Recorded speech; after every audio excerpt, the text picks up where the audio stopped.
The rain came down over the Riverlands as though the gods meant to wash the red from the fields and failed.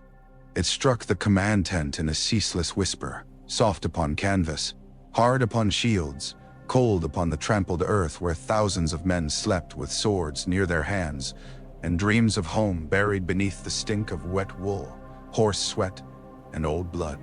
Beyond the tent, the Westerlands host lay stretched across the dark like a wounded beast, its banners clinging limp to their poles, its cookfires guttering beneath the rain, its sentries peering into a night that seemed to belong more to wolves than lions.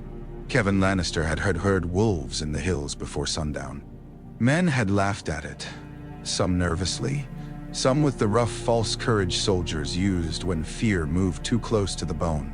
Wolves were common enough in the Riverlands, especially in war, when corpses fed everything that crawled and flew and howled. Yet Kevan had not laughed. He had stood beneath a dripping oak and listened, his cloak dark with rain, his gloved hands clasped behind his back, while the sound rolled down from the distant ridges and vanished into the sodden trees. It was too easy to dismiss wolves until they were already among the sheep. Now, within the tent, Tywin Lannister sat before him in full command of himself and of the realm's ruin. His brother had not removed his armor. The gold of it shone dully beneath lamplight, rich but not ostentatious, as though even precious metal understood it served Tywin, and not the other way around. Maps covered the table. Red and black stones marked armies, roads, keeps, crossings, and rivers. A lion of carved ivory sat near Harrenhal. A wolf of dark iron rested farther north than it had been that morning. Robb Stark was moving faster than a boy had any right to move. Tywin's green eyes were fixed on a folded letter sealed in red wax. He had read it twice without expression. Then he had passed it to Kevan. Kevan read it once, because once was enough. Robert Baratheon was dead. Eddard Stark was imprisoned. Joffrey had been crowned. Cersei had taken control of the capital. The small council had bent. The gold cloaks had obeyed. Lord Renly had fled south in the night. Stannis had withdrawn to Dragonstone before the old king died and had not yet declared himself, which meant he was thinking, which made him dangerous. Sansa Stark remained in royal hands. Arya Stark was missing, and Cersei had written with a confidence Kevan found more troubling than panic. She asked Tywin to come to King's Landing as Hand of the King. Tywin's fingers rested near the ivory lion. Your thoughts. Kevan folded the letter carefully. He had served his brother all his life, commanded beneath him, advised him, corrected him only when the tent was private and the stakes were too high for pride. That was why Tywin trusted him. Not because Kevan agreed with him in all things, though most believed he did. Tywin had no use for empty obedience. He wanted competence. He wanted discipline. He wanted men who knew when silence served the house and when truth did. Kevan looked down at the map. The capital is not secure. No. Cersei believes it is. Yes. Then she is wrong. Tywin's mouth did not move, but something in his eyes acknowledged the answer. Kevan placed the letter on the table. If Lord Stark lives, he is a hostage. If he dies, he is a war cry. Cersei will understand that in principle. Joffrey may not. Joffrey is 13. Joffrey is king, Kevan said quietly. That makes his folly everyone's concern. The rain hissed harder for a moment, as though the storm leaned closer to listen. Tywin moved the dark iron wolf a finger's width south. Jaime remains before Riverrun. For now. You believe Stark will strike him? I believe the boy will strike where he is not expected to strike. He crossed at the twins. That alone tells us enough. It tells us Walder Frey remains for sale. All men are for sale to some degree. Walder Frey merely lacks the shame to pretend otherwise. A faint, dry edge touched Tywin's voice. You disapprove. I observe. You disapprove. Kevan did not deny it. He will want payment in marriages, honors, hostages, future promises, and immediate attention. He will be useful and unpleasant, and never loyal beyond advantage. 9. Then he is like most lords. No, Kevan said. Most lords wish to be thought better than they are. Lord Frey has grown old enough to find spite more satisfying than dignity. Tywin's gaze remained on the map. You are not wrong. Kevan knew what that meant. Tywin had already measured the old weasel of the crossing and found a place for him in whatever design was forming behind those cold eyes. That was Tywin's gift and curse both. He could see the shape of victory in men other lords found too contemptible to use. He would employ dishonor if it served order and call the result necessity. Kevan had never been innocent. No Lannister who had survived their father's weakness and their brother's restoration could afford innocence. He had seen Castamere after the rains filled the mines. He had seen what Tywin became when mocked, and why the realm learned not to mock him again. Yet, there were some victories that seeded future wars in the same soil where they buried the present one. But this was not yet that day. Tywin lifted Cersei's letter. She wants me in King's Landing. She wants father, Kevan said, and there was no need to say Lord Tywin when they were alone. She wants the certainty of you, the fear of you. She thinks your arrival will make the realm admit the question is settled. The question is settled. No, the throne is taken. That is not the same thing. Tywin's stare sharpened. Many men would have withered beneath it. Kevan had grown up beneath it. There were storms one learned to stand inside. After a long silence, Tywin said, I cannot leave this host. No.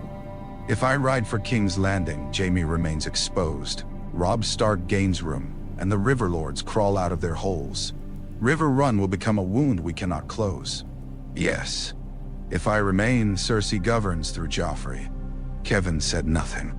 Tywin leaned back slightly. That troubles you more. It should trouble us both. The lamp guttered. Outside, someone shouted to a horse. Leather creaked. Rain kept falling. Tywin tapped one finger on the letter. Joffrey must be managed. Joffrey must be contained. He is king. He is a boy with a crown, a temper, and men around him who fear displeasing him more than they fear consequences. Kevan's voice remained steady. That is not rule. That is a torch in a dry granary. For a moment, Tywin looked almost pleased. Not warmly. Never warmly.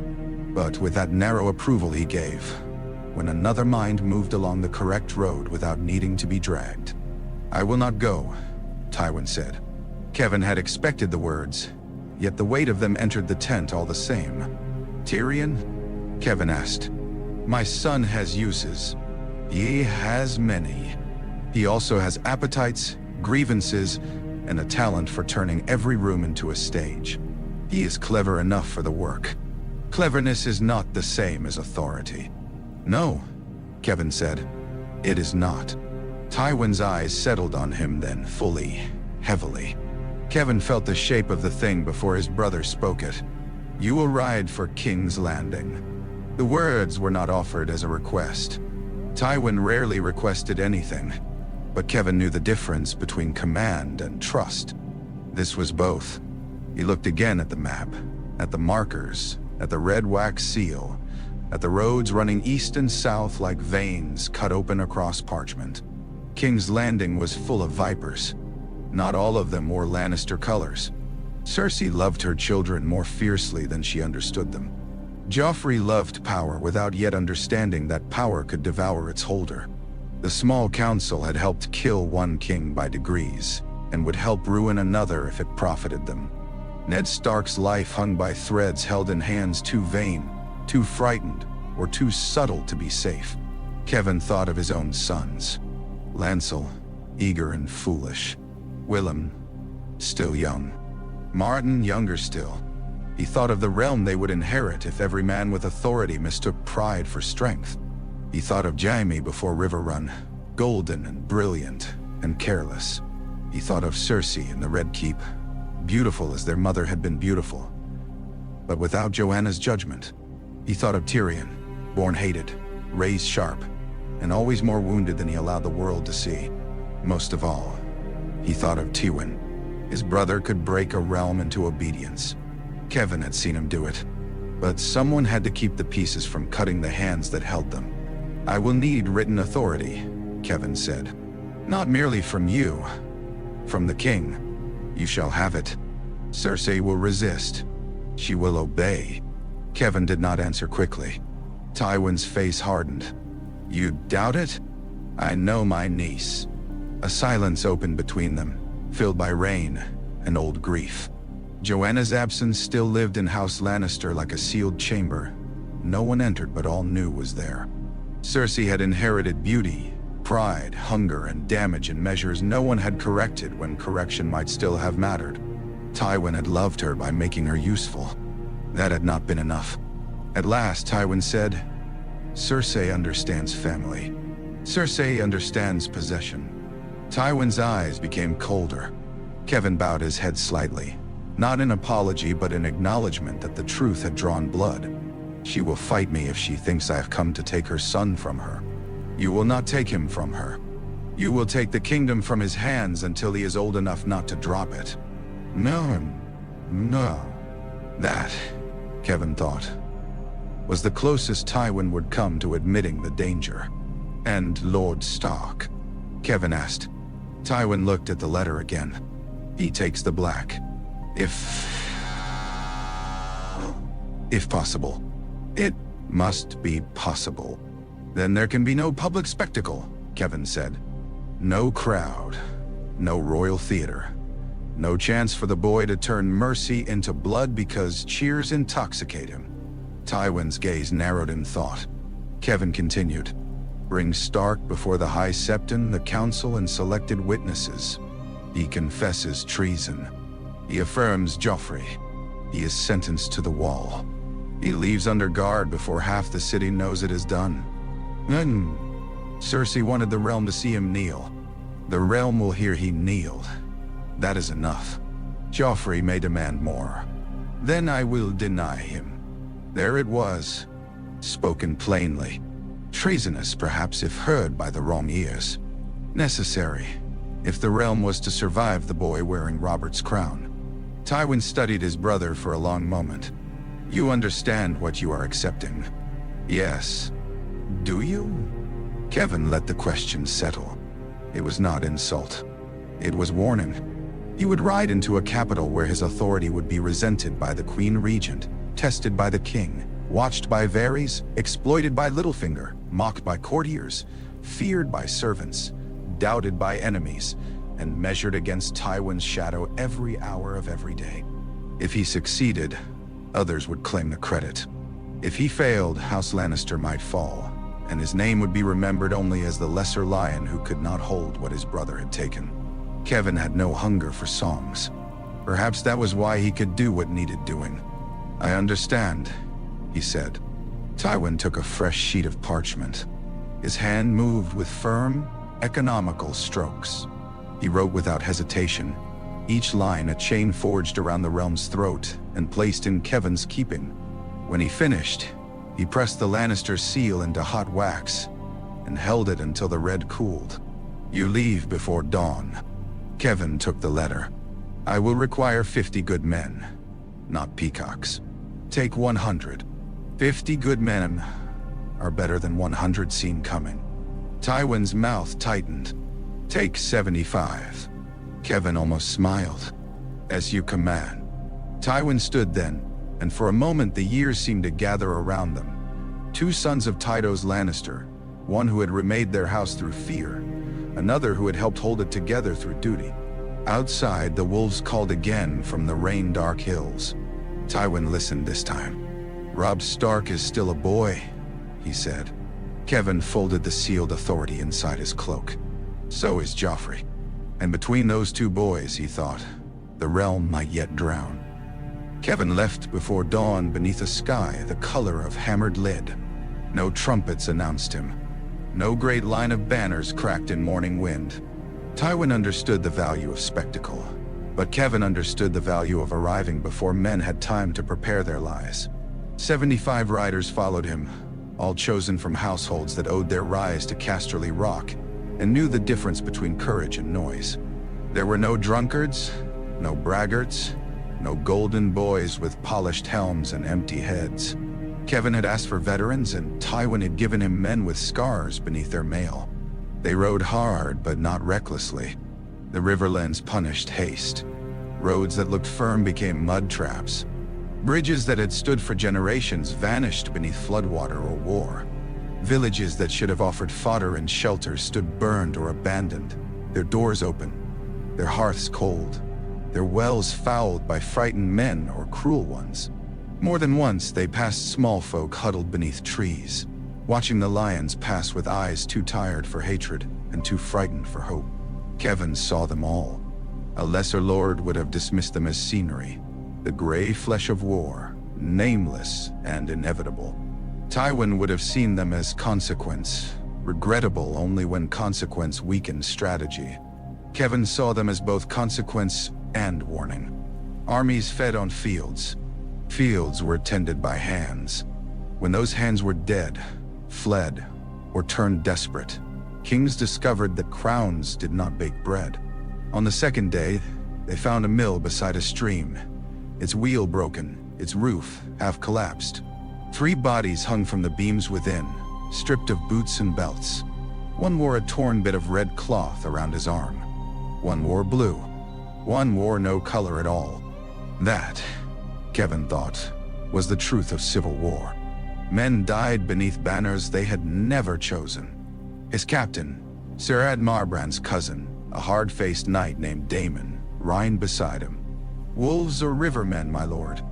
Does it matter to them? Sir Daemon looked at the hanging corpses. No. Then cut them down. We are losing light. Then we will lose a little more. The men obeyed. They buried the dead in wet ground without septon or song. Kevan did not dismount for ceremony, but he remained until the last shovel of earth was thrown.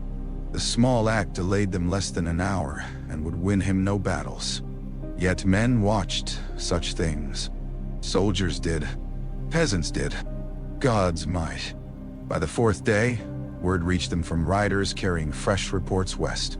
Robb Stark had divided his strength. The young wolf was not merely marching, he was thinking. Roose Bolton had taken one force along the King's Road. Robb himself had vanished toward the Whispering Wood with cavalry and purpose. Jaime, if he knew, would dismiss the danger until it wore steel. Kevan read the report twice in a roadside sept missing half its roof. "Send this to my brother," he said, handing it back to the courier. "Ride fast. Change horses where you must. Tell Lord Tywin I judge the threat to Sir Jaime immediate." The courier swallowed. "Immediate, my lord." "Yes, use that word." When the man had gone, Kevan stood beneath the cracked face of the warrior and looked at the water dripping from the broken ceiling onto the altar stone. He had no illusion that a message alone would save Jaime. His nephew had courage in abundance, skill unmatched by most men living, and judgment that too often arrived after the sword was drawn. If Jaime saw a chance for glory, he would ride toward it. If he saw bait, he might still ride toward it simply to prove he could cut through the hook. Kevan loved him despite that, perhaps because of it. Jaime had been bright as summer once, before the King's Guard swallowed him, before the whispers of King's Lane hardened into armor no smith had made. Men spoke of Jaime's arrogance and forgot he had been a boy when he killed Arrys. Men spoke of honor, as though honor were simple. Kevan knew better. He had watched too many honorable men make corpses of the innocent by obeying mad commands. Eddard Stark had honor. Now he sat in a black cell, because honor had walked into a room with knives and expected steel to announce itself before striking. Kevan would not make that mistake. As they rode closer to King's Landing, the road grew more crowded. Wagons creaked beneath household goods. Beggars limped south and north with equal desperation, unsure which direction held less hunger. Sellswards moved in pairs and trios, hands near hilts, eyes assessing horses and purses. Septons preached that Robert's death was judgment. Red-faced men in taverns shouted that Stannis was the rightful heir. Others shouted for Joffrey because gold cloaks had ears even beyond the city. Rumor multiplied faster than ravens. By dusk on the 6th day, they reached an inn whose sign had been hacked away for firewood. The innkeeper, a stooped woman with clever eyes, served thin stew and watered ale while pretending not to listen. Kevan paid in silver. She bit the coin, then looked at his cloak. "Lannister silver spends, my lord. All silver spends. Not if the wrong men see you take it." "Which men are wrong here?" Her mouth tightened. "Depends who wins." That was honest enough. Kevan dismissed his guards to eat in shifts, then sat near the hearth with his back to stone and watched the room. Two merchants whispered over a ledger. A hedge knight slept with his head on his arms. A boy no older than 12 scrubbed bowls beside a door, glancing too often at Kevan's boots. 3 men in rough spun sat near the shuttered window, their hands too clean for farmers and their eyes too sharp for pilgrims. Spies, perhaps. Thieves, perhaps. Both, most likely, depending on opportunity. Kevan finished his stew. One of the rough-spun men rose and approached with the wary confidence of someone who had decided danger might be profitable. "My lord." Kevan looked up. "You know me. Lannister cloak. Lord's bearing.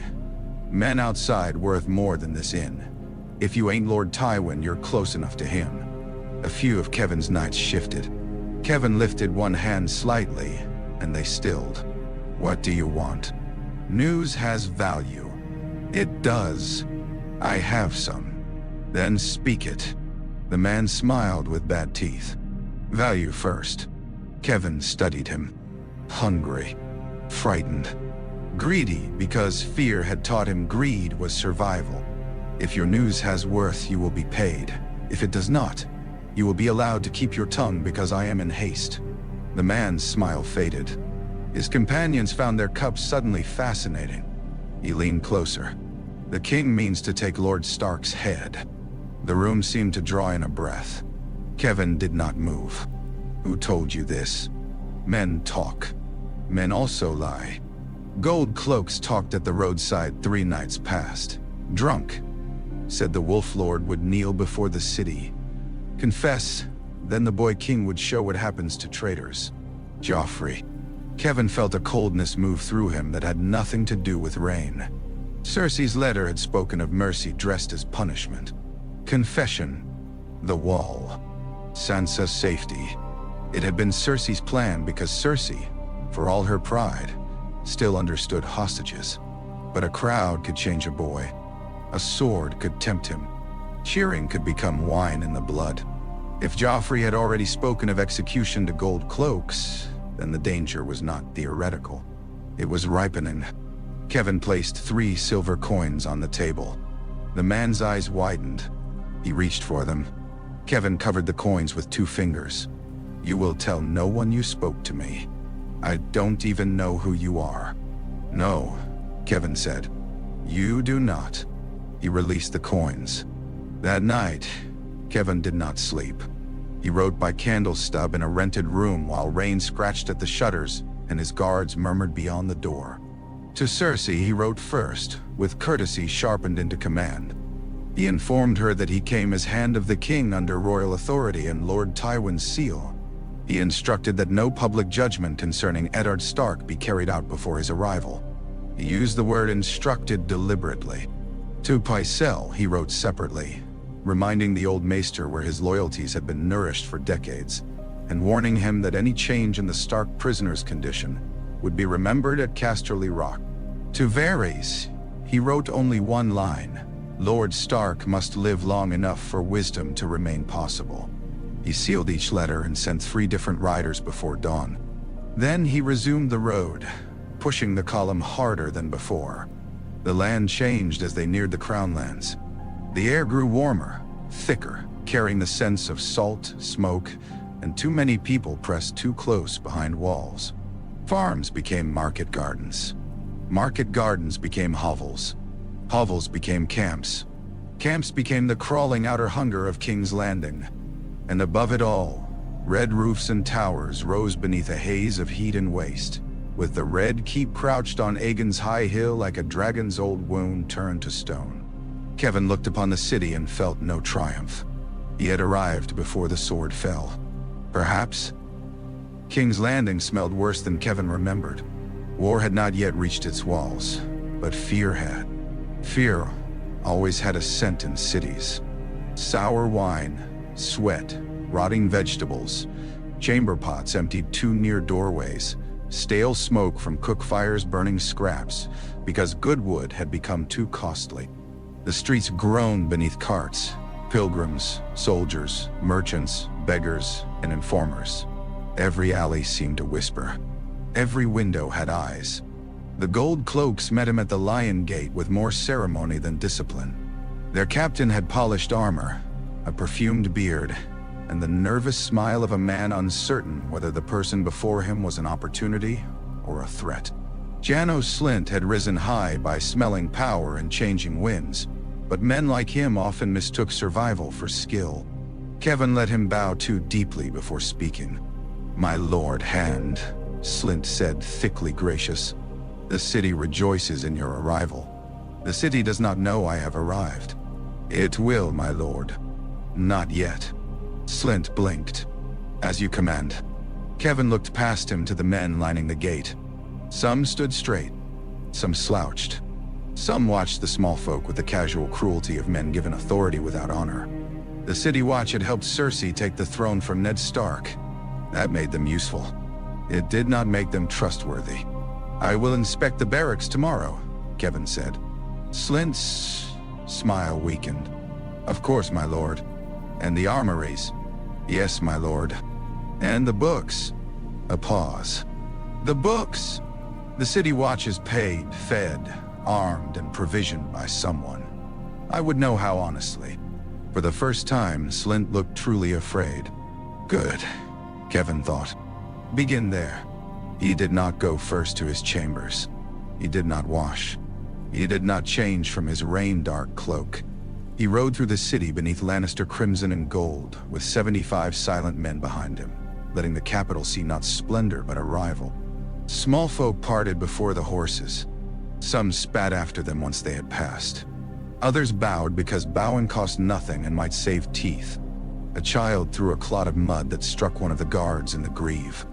The knight reached for his reins, but Kevan turned his head once, and the man rode on. The red keeps swallowed them through gates within gates, each guarded by men who looked better fed than the city below. Courtiers gathered as quickly as flies. News ran ahead of footsteps. By the time Kevan entered the throne room still wearing the robe upon him, half the court seemed already assembled. The Iron Throne rose at the far end, black and monstrous. Jagged swords fused into a seat no sane man could look upon without understanding the nature of conquest. Robert had sat there like a drunk bear on a trap. Arys had sat there and bled from its edges. Now Joffrey stood before it in cloth of gold, slender and bright and poisonous as a young adder. Cersei stood beside him. She was beautiful in a way that made men forget beauty could be dangerous. Her green eyes found Kevan and narrowed. She wore mourning black for Robert, but the cut flattered her, and the gold at her throat announced victory more than grief. Beside her, Joffrey looked smaller than the crown upon his head, though he carried himself as if size could be commanded into being. "Uncle," Cersei said. "Niece." The word was mild. The room heard the blood in it anyway. Joffrey lifted his chin. "You should kneel." A murmur moved through the court, soft and eager. Cersei's expression barely changed, but Kevan saw the irritation flicker. She had not wanted that said so soon. Kevan walked forward until he stood at the proper distance. Then he bent the knee. Not to the boy, not truly. To the crown, to the office, to the fragile fiction holding the realm together. "Your Grace." Joffrey smiled as though he had won something. That told Kevan much. "You are late," Joffrey said. Kevan rose. "I came with all haste. My grandfather was summoned. Lord Tywin remains in the field to destroy your enemies." The boy liked that. His mouth curved. "He will put Robb Stark's head on a spike. First, he must defeat him." Joffrey frowned, unused to sentences that resisted his desires. Cersei stepped in smoothly. "My father sent you in his place?" Kevan drew out the sealed document and held it up. A royal steward hurried forward to take it. But Kevan did not release it until Grand Maester Pycelle came tottering from the side of the hall, robes whispering, chain clinking. Pycelle's old eyes met Kevan's for a heartbeat too long. He had received the letter then. Good. Pycelle broke the seal, read with the dramatic slowness of age, and announced that by command of King Joffrey Baratheon, first of his name, and with the assent of the Queen Regent and Lord Tywin Lannister, Kevan Lannister was confirmed as Hand of the King, granted full authority to govern in the King's name, preserve the King's peace, command the King's officers, and answer threats to throne and realm. The court listened. Some heard authority, some heard opportunity. Cersei heard insult. Joffrey heard only his own name. Kevan accepted the badge when it was brought, a golden hand, heavy and cold. He fastened it to his breast himself. "I will require the council within the hour," he said. Cersei's smile sharpened. "You have only just arrived. Surely you will rest first." "No." A few courtiers looked down to hide their pleasure. The Queen Regent contradicted by the hand within moments of his arrival. Songs began from smaller seats. Joffrey wandered closer, looking Kevan up and down. "You smell of horses. I have been riding.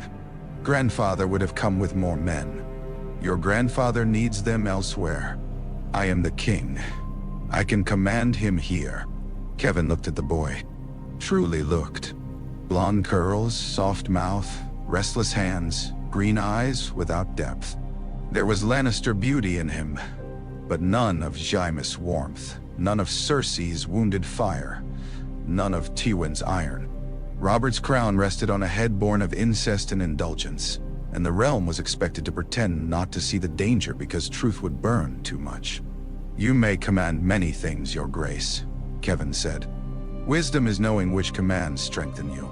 Joffrey flushed. "Do not lecture me. I advise you. I did not ask advice. That is why kings have hands."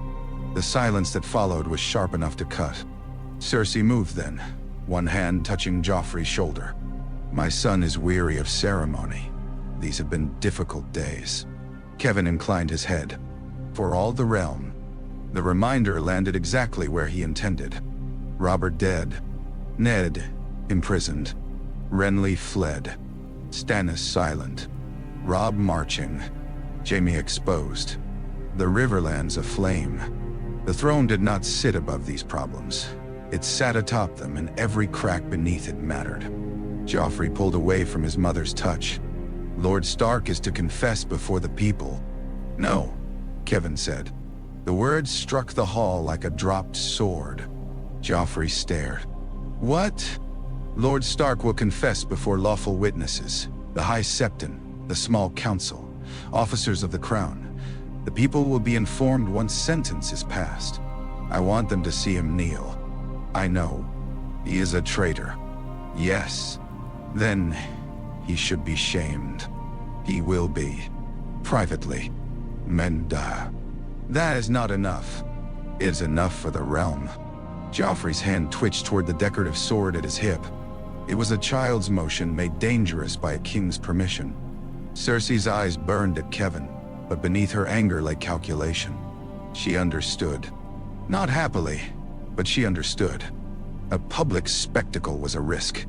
A risk she had been willing to take because it satisfied pride and promised theater. But Kevan's refusal forced her to see the blade hidden in the pageant. Joffrey saw only denial. "You forget yourself," he hissed. "No, Your Grace. I remember myself exactly."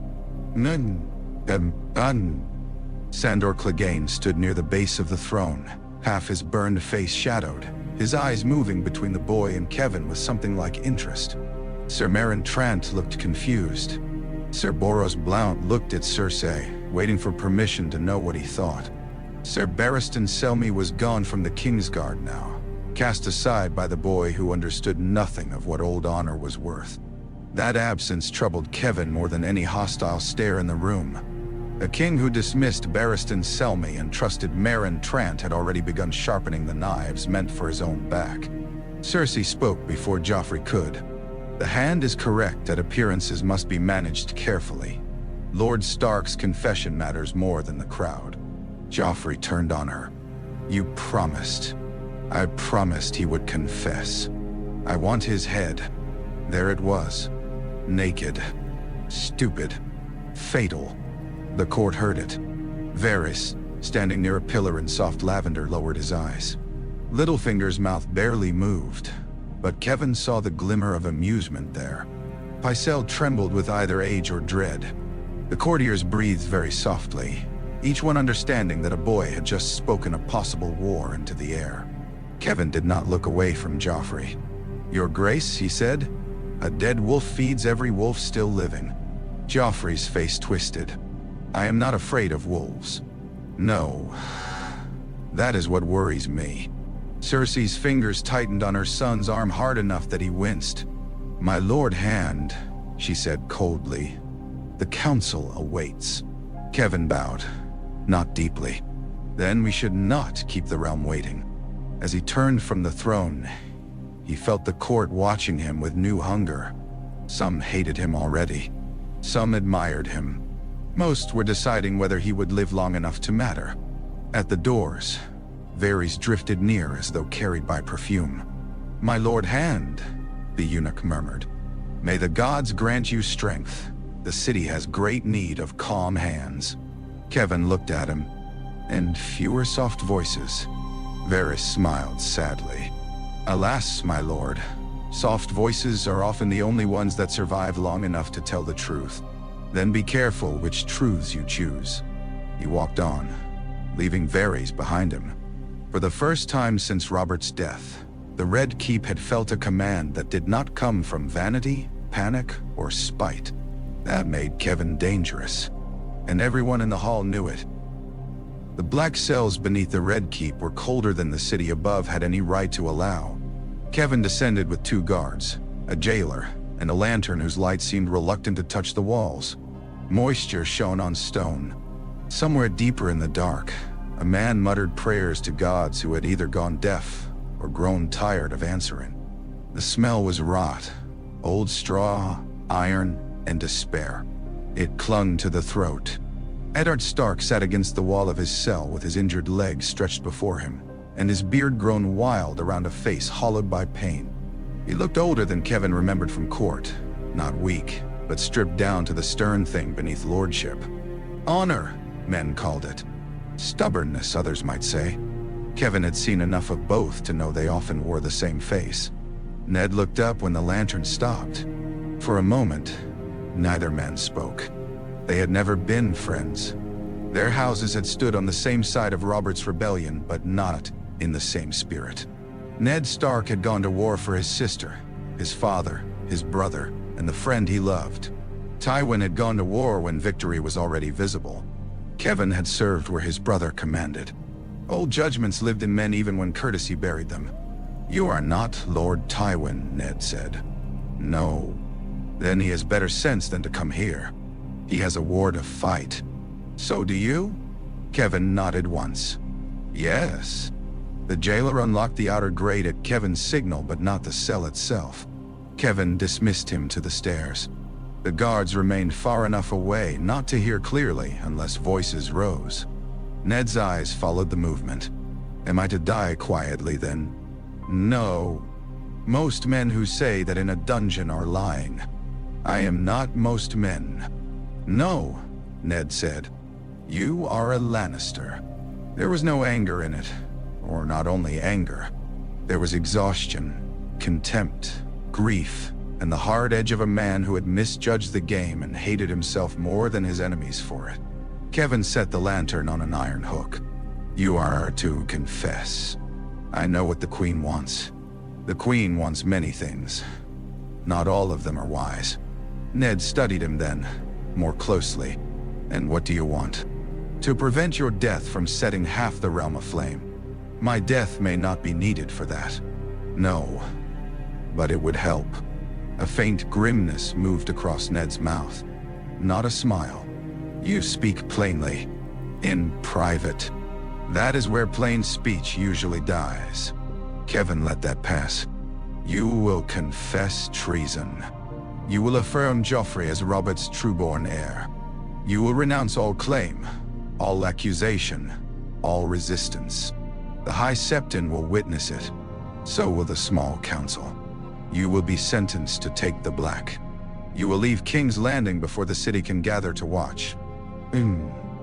God. Ned closed his eyes. For a moment, he seemed less a lord than a father crushed beneath choices no good man should have had to make. Kevan knew that look. He had seen it on men deciding which son to ransom and which to bury. He had seen it on widows asked to name traitors so their remaining children might eat. War made bargains that peace would call monstrous. And my daughters? Ned asked. Sansa remains under royal protection until your son ceases hostilities. Ned's eyes opened. A hostage? Yes. The honesty struck harder than comfort would have. Arya? Missing. Ned's chains rasped as his hands tightened. Missing how? She escaped the Red Keep during the purge of your household. We have men searching. Your men? Some mine, some the Queen's. Some others whose loyalty is purchased by coin and fear. That does not comfort me. It was not meant to.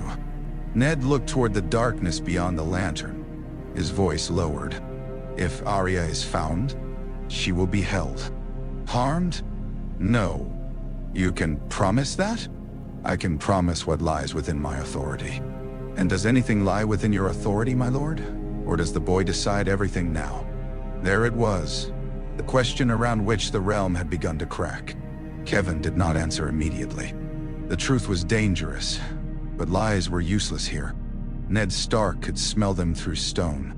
I intend, Kevan said, to ensure the boy decides as little as possible until deciding no longer endangers his crown. Ned's gaze returned to him. You admit he is dangerous. I admit youth is dangerous when crowned. That is not what I asked. No, Kevan said. It is what I can answer. Ned gave a bitter breath. You want me to save your king from himself. I want you to save your daughters. Silence. Kevan had chosen the blade carefully. Not honor. Not realm. Not peace. Those words mattered to Ned Stark, but they were not the deepest root. Fatherhood was. Sansa's life. Arya's uncertain fate. The children at Winterfell. Jon Snow at the Wall, perhaps, though that name was an odd shadow Kevan did not yet understand. Whatever else Ned was, he was a man who would suffer shame to protect blood. Ned looked at him with open hatred for the bargain and no denial of its power. If I confess, he said, I make a lie into law. Yes, I help seat a bastard born of incest on the throne. Kevan felt the words enter the cell like another prisoner. He had expected accusation. He had not expected Ned to speak it so directly. For years, suspicion had lived in the corners of Casterly Rock and the Red Keep alike, never named by those who saw too much. Jaime and Cersei had been careless in youth, and less careless later. Or perhaps only better protected. Kevan had not wanted certainty. Certainty required action, and action against such a truth could destroy them all. His face did not change. Ned watched him, searching. You know, Ned said. Kevan's voice was low. I know that Robert named Joffrey his heir before witnesses. Robert was deceived. Robert is dead. That does not make the lie true. No, Kevan said. It makes the lie powerful. Ned stared as if Kevan had struck him. Above them, the realm moved on. Meals served, gowns fastened, ravens sent, swords sharpened, a boy king sulking because he could not yet kill the man before them. Down here, truth had no banners, only consequences. You would damn the realm for your house, Ned said. I would prevent the realm from devouring itself in one season, by feeding it poison slowly. Perhaps? Ned's face hardened. There is no honor in that. No, Kevan said. There is survival. The word seemed to disgust Ned. Yet Kevan saw weariness behind the disgust. Stark honor had brought him here. Lannister survival had brought Kevan. Neither looked clean in the lantern light. I wrote to Stannis, Ned said. I know. If he declares, when he declares, Kevan corrected. Ned's jaw tightened. When he declares, Kevan continued, the realm will choose. Some for law, some for advantage, some from fear, some because they hate us, some because they hate him more. Your confession will not end that. But your death would decide men who might otherwise hesitate. Die! And you want hesitation. I want time. For Tywin to win. For everyone to breathe before choosing slaughter. Ned laughed once, harsh and pained. A Lannister piece. There are worse things. I have seen them. Yes, Kevan said. So have I. For the first time, something like recognition passed between them. Not friendship. Never that. But both men had seen rebellion dressed as justice and victory dressed as order. Both had buried family. Both had served stronger men and weaker kings.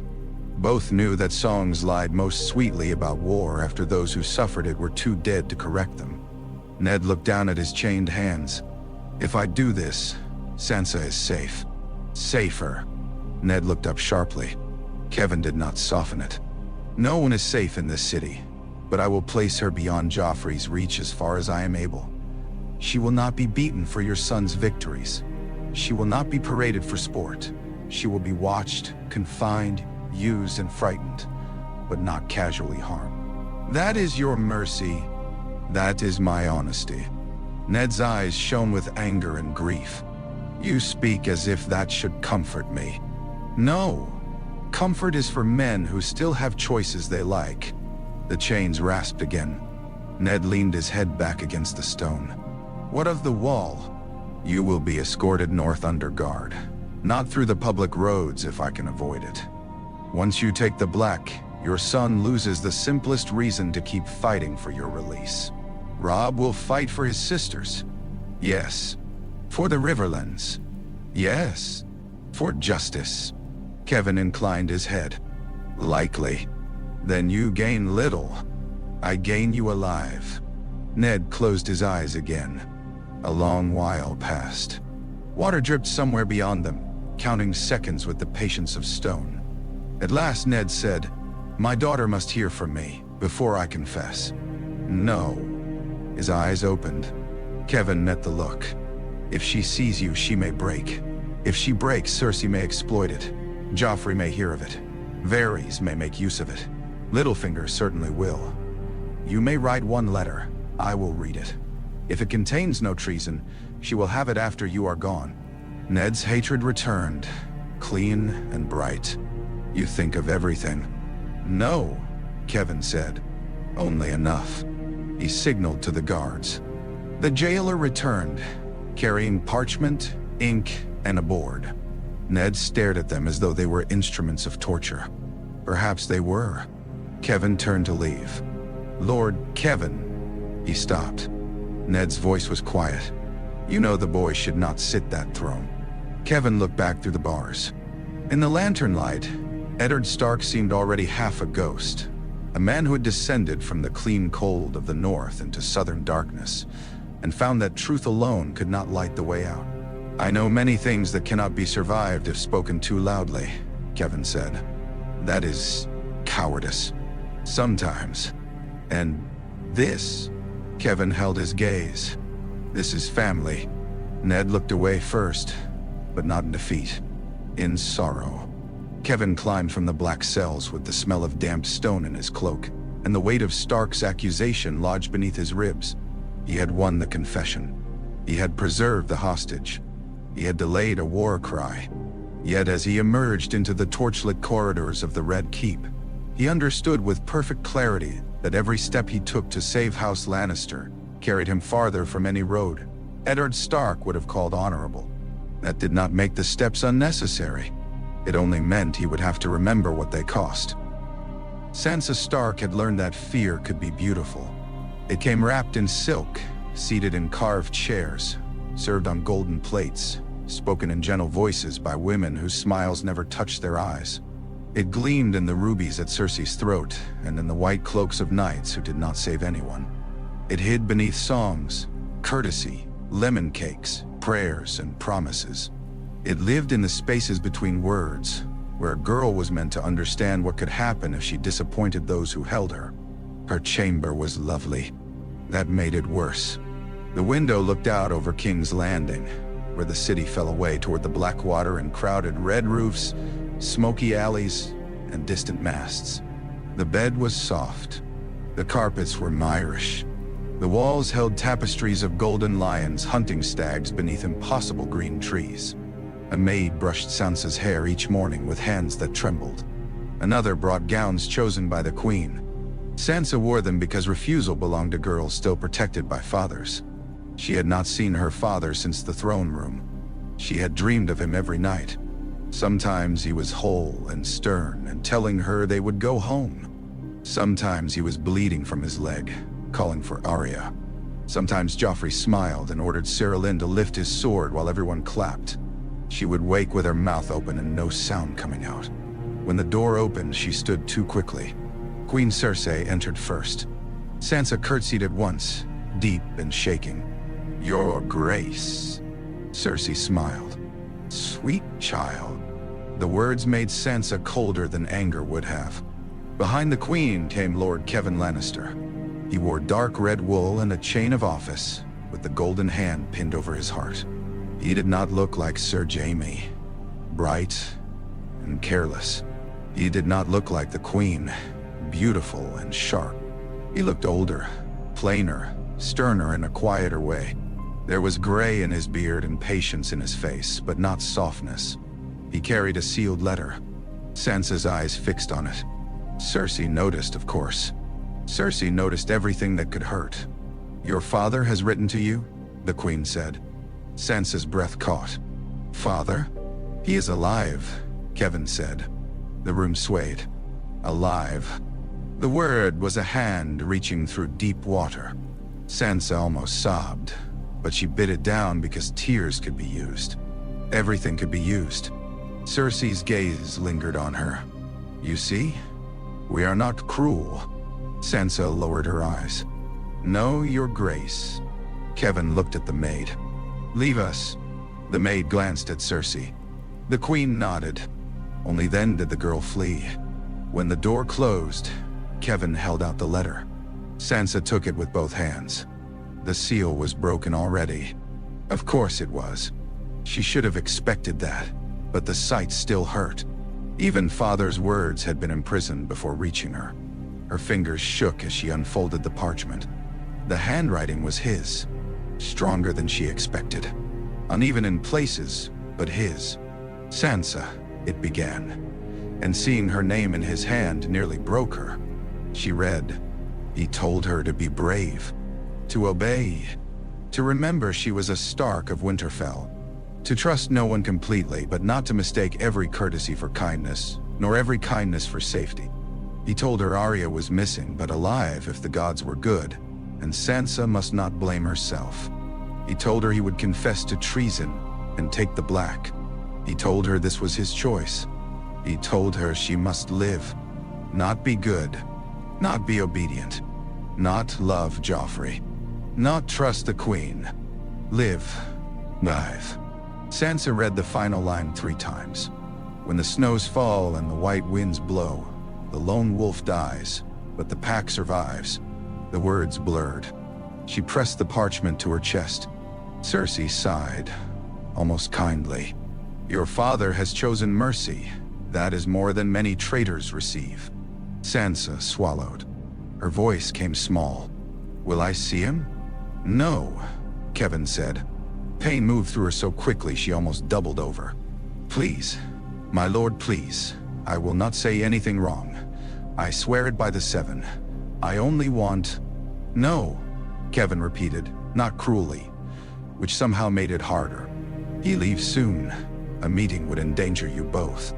"In danger?" Sansa looked from him to Cersei. "But he confessed. You said he would take the black." "And so he shall," Cersei said. But there was irritation beneath the words now. Sansa's pleading had touched some nerve in her. Perhaps Cersei disliked seeing daughters love fathers who would actually bleed for them. Kevan's voice remained level. Your father's life depends upon quiet. Your own depends upon care. You will remain in your chambers today. You will not speak of this letter to anyone but the Queen, myself, or Grand Maester Pycelle. You will not ask servants for news. You will not approach the Godswood. You will not send messages. Do you understand? Sansa nodded, tears slipping despite her efforts. Yes, my lord. Cersei stepped closer and brushed one tear from Sansa's cheek with her thumb. The touch was gentle.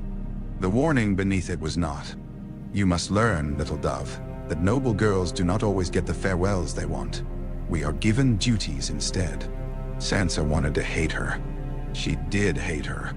Yet some terrible part of the Queen's voice sounded as if she spoke from a wound of her own. That frightened Sansa too, because it made cruelty seem less like a monster in songs, and more like a person who had once been hurt and decided hurting others was wisdom. Kevan watched the exchange. "Your Grace," he said, "I would speak with Lady Sansa alone." Cersei turned slowly. "No," she said. The word was soft. Kevan did not blink. "Ass hand. She is my son's betrothed. She is the crown's hostage." Sansa flinched at the word. Cersei's eyes flashed. "You are very fond of plain speech, uncle. When plainness saves time. And when it wounds, then it may still save time." For a heartbeat, Sansa thought the Queen might strike him. No one spoke to Cersei that way. Not even Joffrey, though he snapped and whined and commanded. Kevan did not raise his voice. He did not threaten. He simply stood where he stood, and somehow that seemed stronger than shouting. Cersei smiled at last, thin as a blade. 5 minutes. She swept out, leaving perfume and anger behind. The door closed. Sansa stood frozen with her father's letter clutched in both hands. Kevan waited until the Queen's footsteps faded. Then he spoke. "Lady Sansa, listen carefully." She nodded. "You are in danger." Her throat tightened. "I know. No, you know you are frightened. That is not the same thing. Fear makes every shadow equal. Danger must be ranked." Sansa stared at him, confused despite herself. "Queen Cersei will use you," Kevan said, "but she understands your value. Lord Varys will comfort you if it profits him. Lord Baelish will offer help if he thinks it gives him a claim upon your gratitude. Grand Maester Pycelle will report what you say. Servants will sell your tears for copper. Knights may pity you and still obey orders that harm you. Maying, damn. She could barely breathe. "And Joffrey," she whispered. Kevan's face changed by not changing. "You must never be alone with the king." Sansa's fingers tightened around the letter until the parchment bent. "He is to be my husband. Perhaps." The word opened a crack in the world. Perhaps. Not yes. Not certainly. Not forever. Kevan continued. "Until that day you will avoid angering him when possible. You will flatter without promising. You will cry only when tears serve you or cannot be stopped. If he commands you to speak treason against your brother, you will say you pray Robb sees wisdom and bends the knee. If he commands you to condemn your father, you will say your father confessed and the king showed mercy. If he asks whether you love him, you will say you love." Sansa felt sick. "That is lying." "Yes. My father says lying is wrong. Your father also told you to live." The words struck her harder than Cersei's touch. Kevan's voice softened by the smallest degree. "Honor is easier when one is protected by walls, swords, and loyal men. You have none of those, so you must use courtesy as armor until better armor can be found." Sansa looked down at her father's handwriting. "Why are you telling me this?" "Because if Joffrey harms you, your brother will kill Jaime if he can. Because if you die, the North will never bend. Because foolish cruelty is expensive." He paused. "And because you are a child." She did not know what to do with that last part. It sounded almost kind, but father had warned her. Trust no one completely. "Do you know where Arya is?" she asked. "No." "If you did, would you tell me?" "No." The honesty hurt, but it also steadied something in her. Lies made the floor vanish. Truth, even cruel truth, at least showed where one stood. Kevan turned toward the door. Burn no letters. Hide nothing beneath mattresses. The Queen's women search badly because they are arrogant, but others search well. Keep your father's letter where it may be found. That makes it less suspicious. No. Sansa nodded again.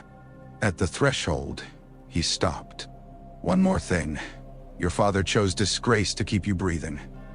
Do not waste that gift by mistaking defiance for courage. Then, he left. Sansa stood alone in the beautiful room, holding the letter of a condemned man who would live only by becoming dead to everything he had been. Outside, King's Landing glowed red in the sunset.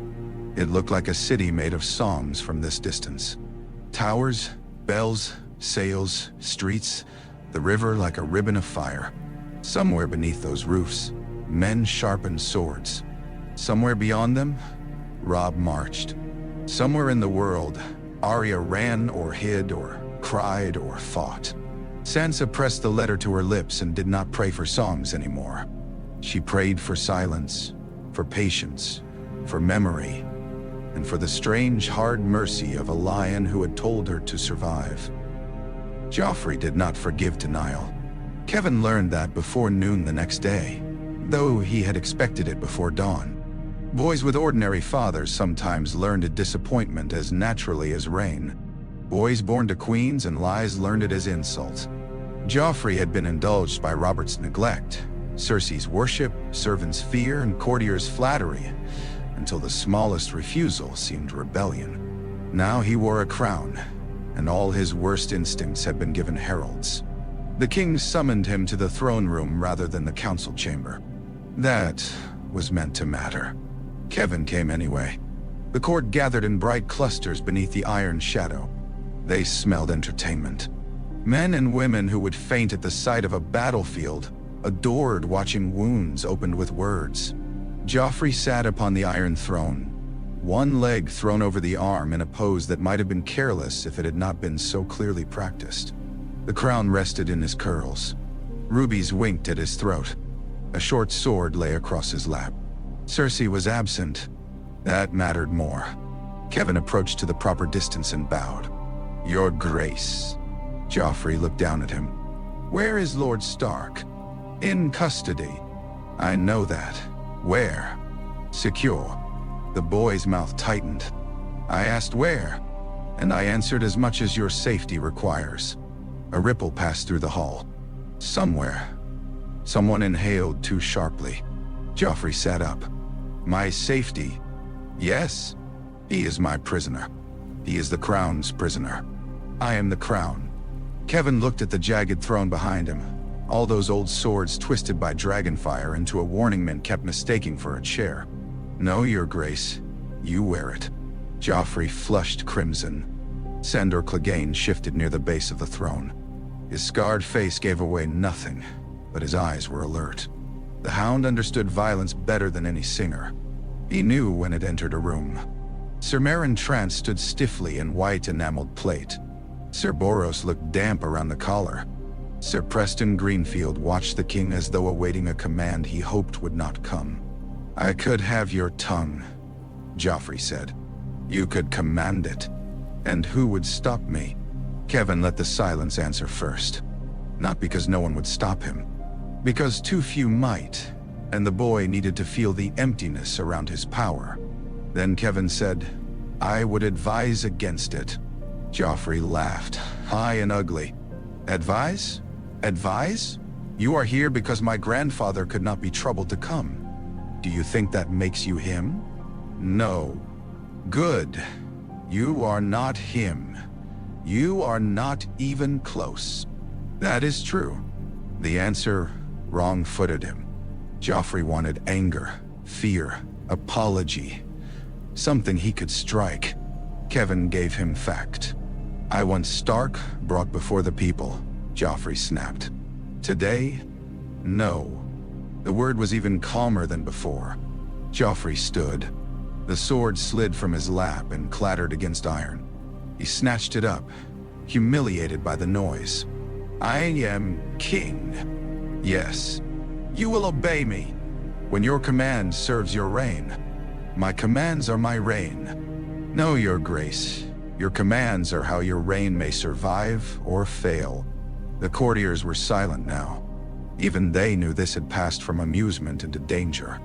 A king humiliated before witnesses might do anything to prove he had not been. Joffrey pointed the sword down at Kevan. Sir Meryn, bring me Lord Stark. Meryn moved one step. Kevan did not turn. Sir Meryn, remain where you are. Meryn froze. Joffrey's eyes widened with disbelief. I gave an order. So did I. I outrank you. Kevan finally looked away from the throne and toward the Kingsguard. Sir Meryn, Sir Boros, Sir Preston, you swore to defend the king. You did not swear to help him imperil himself. Any man who removes Lord Stark without my seal answers to me, to the Queen Regent, and to Lord Tywin. Tywin's name entered the hall like drawn steel.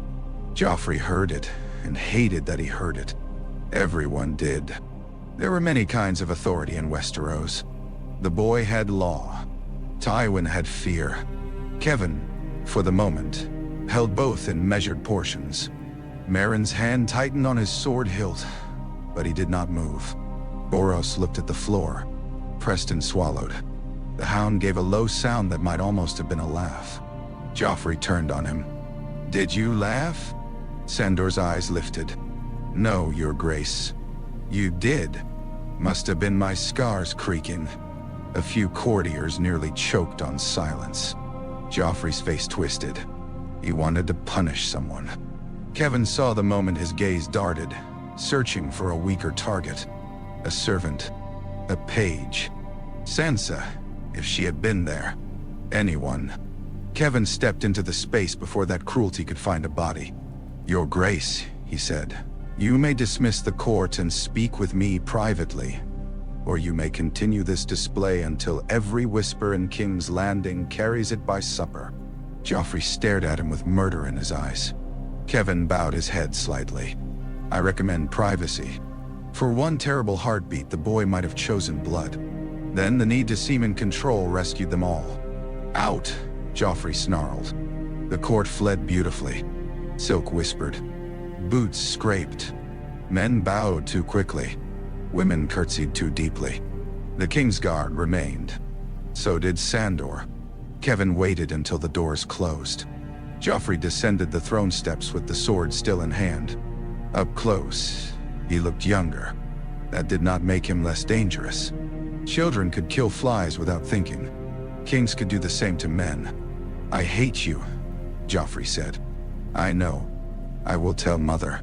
Yes, she will send you away. No, she is Queen, Regent, Duttai. I am King. Then learn to rule. The sword rose, not fully, but enough. Sandor moved first. Not far, only a shift of weight. A warning to the room, perhaps to himself. Kevan did not retreat. Joffrey's hand trembled. He wanted Kevan afraid.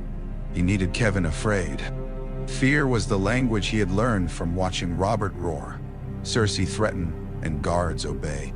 But Kevan looked at him as one might look at a horse about to bolt near a cliff. Not with terror, but with calculation and pity carefully hidden. You think me weak, Joffrey whispered. Yes.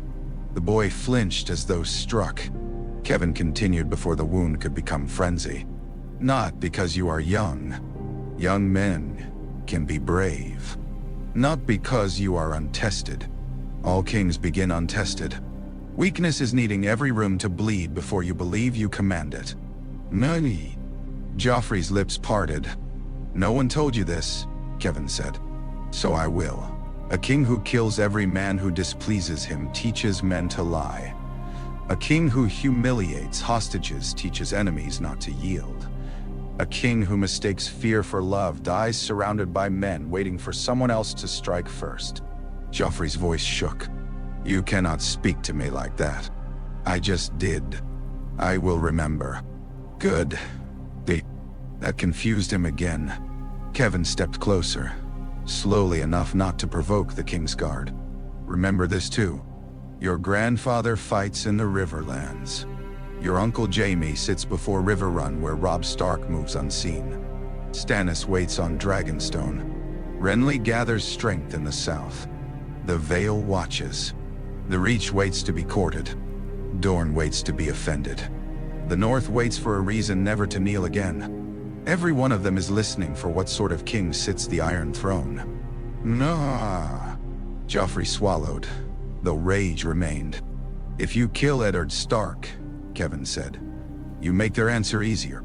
He betrayed me. He betrayed the lie that protects you. The words were soft. Too soft for the Kingsguard to hear clearly, perhaps. Sandor heard. Kevan saw it in the slight narrowing of his eyes. Joffrey understood enough to go pale beneath the red of anger. What did you say? Kevan let the danger hang. Then he bent closer. I said Lord Stark betrayed what must be protected. That is why he must confess. That is why he must live long enough for his confession to be useful. Dead men cannot serve you. Living enemies can? Joffrey looked at the sword in his hand as if surprised to find it there. Kevan lowered his voice further. You want him dead because you think death proves strength. It does not. Any butcher can kill a bound man. Make the Lord of Winterfell call you king and take the black under your mercy. That is power. The boy breathed harder. There. Well. Kevan saw the word mercy touch vanity and become almost acceptable. Joffrey did not want wisdom, but he wanted grandeur. He could be led, perhaps, if every leash were braided from his own pride. I could still kill him later, Joffrey said, if you wish to be remembered as a fool. The anger flashed back. Kevan allowed himself the smallest bow. A king's mercy must not look uncertain. Once granted, it becomes part of his glory. To revoke it is to confess weakness. Joffrey stared at him for a long time. At last he lowered the sword. I will allow the confession, he said, as though granting a gift. Kevan bowed more deeply this time. The realm will praise your Gracie's wisdom. They had better. They will be encouraged. The boy liked that too. When Kevan left the throne room, Sandor followed him as far as the doors. My lord hand, the hound said. Kevan turned. Sandor's burned mouth twisted. Careful with that one. I intend to be. No, I mean careful standing close. Mad dogs bite even when you feed them. Kevan looked back toward the throne, where Joffrey had climbed once more into iron and shadow. Yes, he said, but they are easier to manage before they taste blood. The hound gave him a look that held no comfort at all. Some dogs are born tasting it. The confession took place at dawn. Not in the sept of Baelor before a roaring crowd. Not beneath the hungry gaze of King's Landing, where grief could become spectacle and spectacle could become murder. Kevan chose a smaller sept within the Red Keep, old enough to smell of stone and candle smoke, plain enough to deny singers anything useful. 7 crystal lamps burned before the faces of the gods. Their light fractured over the chamber, touching every witness differently. Gold on Cersei's hair, silver on Varys' smooth head, shadow on Littlefinger's smile, age on Pycelle's sagging cheeks, iron on Ned Stark's chains. Joffrey was not present. That had required a quarrel with Cersei lasting half the night. He will see this as insult, she had said. He sees breakfast as insult if the eggs displease him. He is king. He is the danger. Her slap had come fast. Kevan had allowed it. Not because it did not anger him, but because anger was what she wanted to awaken. When her palm struck his cheek, the sound cracked through the queen's solar like a flag snapping in wind. For a moment, she looked shocked by her own hand. Then defiance filled the space. Kevan had touched his cheek once. If that steadied you, good. Now listen. Cersei's eyes had glittered. You would keep my son from his own triumph? I would keep your son from turning triumph into catastrophe. He will not be ruled by you. No. He will be preserved by me until he learns enough to resent preservation safely. You sound like father. No, Kevan had said. If I sounded like your father, you would already have obeyed. That had silenced her more effectively than shouting. Now she stood in the sept with her face carved from restraint, and Joffrey remained in Maegor's holdfast under the excuse of royal prayer, guarded by men Kevan trusted more than the boy did. Ned Stark was brought in leaning on a crutch, his injured leg dragging slightly. He had been washed, shaved unevenly, dressed in dark wool rather than rags. Not dignity exactly. Enough dignity to make disgrace visible. Sansa was not present. That had been mercy. The High Septon lifted trembling hands. He was a plump man, perfumed and frightened, more comfortable blessing royal marriages than witnessing the bending of great lords. His crystal crown caught the candlelight and made his head glitter like fragile ice. "Lord Eddard of House Stark," he began, voice quavering. "You stand before gods and lawful witnesses to speak truth." Ned looked at the 7 faces. Father, mother, Dash, warrior, Dot, maiden, smith, crone, Dot, stranger. Kevan wondered which god a northern man saw when forced to lie. Ned's eyes moved once to Kevan. There was no plea in them. No forgiveness. Only a cold understanding that both men knew what this was. Then he knelt. The sound of his bad leg striking stone made Cersei blink. Littlefinger watched with predatory stillness. Varys folded his hands into his sleeves. Pycelle breathed through his mouth. Ned spoke. His voice was rough at first. Then, steadier. He confessed that he had conspired against the rightful succession of Joffrey Baratheon. He confessed that in grief and ambition he had sought to deny Robert's named heir. He confessed that he had written falsely to Stannis Baratheon and placed the peace of the realm in peril. He begged the mercy of the king, the queen regent, and the gods. He renounced all claims and accusations. He accepted judgment. The lie stood in the chamber wearing truth's clothes. Kevan watched Cersei as much as Ned. Her face held triumph, yes, but unease beneath it. She wanted victory, to feel cleaner. Most guilty people did. It rarely did. When Ned said Joffrey's name, his voice almost broke. Not from fear, from revulsion. Yet he forced it out. Joffrey of houses Baratheon and Lannister, first of his name. Rightful king of the Andals, the Rhoynar, and the First Men. The words should have strengthened the throne. Instead, Kevan felt how fragile they were. The High Septon pronounced sentence with visible relief. By the mercy of King Joffrey, Lord Eddard Stark would be spared death and permitted to take the Black, surrendering lands, titles, wife, children, claims, and inheritance to serve the realm until the end of his days.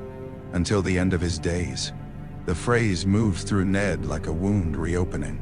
Winterfell, Catelyn, Robb, Sansa, Arya, Bran, Rickon, Godswood, Grey Walls, snow, duty, memory. All of it severed by a sentence.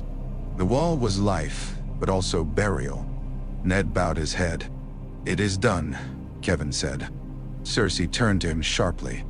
"I will decide when it is done." "No," Kevan said. "The gods have heard. The witnesses have heard. The sentence stands."